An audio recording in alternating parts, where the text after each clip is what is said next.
Let's talk about Key Point Health Services. They provide a critical service helping folks with mental health challenges get back on their feet. But here's the kicker. They give patients a measly $11 a week for personal needs. $11. That's barely enough for a few bus rides, let alone basic necessities like toiletries, clothes, or a phone card to stay connected. We're talking about human beings here, folks. How are they supposed to rebuild their lives and focus on recovery with that kind of pressure? It's simply unacceptable. This isn't about handouts, it's about a hand up. It's about giving people the tools they need to succeed. We all need a helping hand sometimes, and for those struggling with mental health, a little financial support can make all the difference. $11 a week? That's not support, that's setting them up for failure. It's time to face the music. Key point. Health Services needs to step up and do right by these folks. The bottom line is this. $11 a week is simply not enough to live on, not even close. This isn't about living large, it's about basic survival. It's time for Key Point Health Services to reevaluate their priorities and start treating their patients with the dignity and respect they deserve. We'll be right back. Let's break it down. We're talking about $11 to cover an entire week's worth of personal needs. Think about what you spend in a week. A cup of coffee, a movie ticket, a meal out with friends. Now imagine trying to make $11 cover all of that.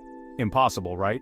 These patients need toiletries, soap, shampoo, toothpaste, they need clothes, maybe a new shirt for a job interview, phone minutes to stay in touch with loved ones, a bus pass to get to appointments and look for work. These are basic necessities, not luxuries. And yet, Key Point Health Services expects them to make do with a pittance. This isn't just about dollars and cents, it's about human dignity. Imagine the stress and anxiety of trying to stretch $11 a week to cover your basic needs. It's no way to live. It's time for Key Point Health Services to wake up and smell the coffee. Let's be real. Recovering from a mental health challenge is tough enough without the added burden of financial stress.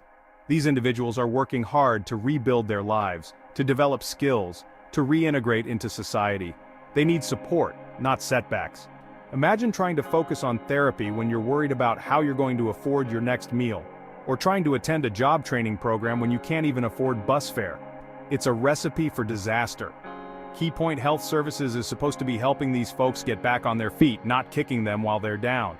It's time for Key Point Health Services to invest in their patients' recovery, not just in their bottom line.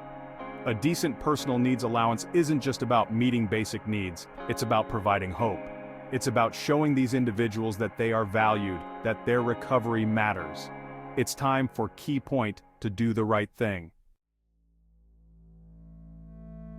Section 4. A national disgrace.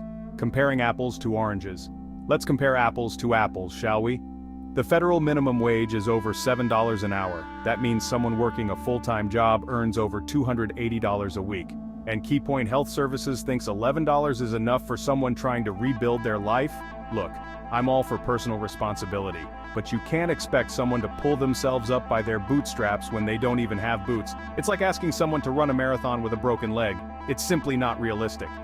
This isn't just about Key Point Health Services, it's a national disgrace. We need to do better by our most vulnerable citizens. We need to demand better from our elected officials. We need to hold these service providers accountable. It's time for a change, folks. Section 5. Where is the dignity and respect? It's about basic human rights. This isn't about politics, it's about basic human decency. Everyone deserves to live with dignity and respect, regardless of their circumstances. When we deny someone the basic necessities of life, we are denying their humanity. Imagine being told that your struggles, your needs, your very existence is only worth $11 a week. It's dehumanizing. It's demoralizing. It's unacceptable. Key Point Health Services and the government have a moral obligation to do better. We need to remember that these are human beings we're talking about. Sons and daughters, mothers and fathers, brothers and sisters. They deserve our compassion, our support, and our respect. They deserve better than $11 a week. It's time to demand change.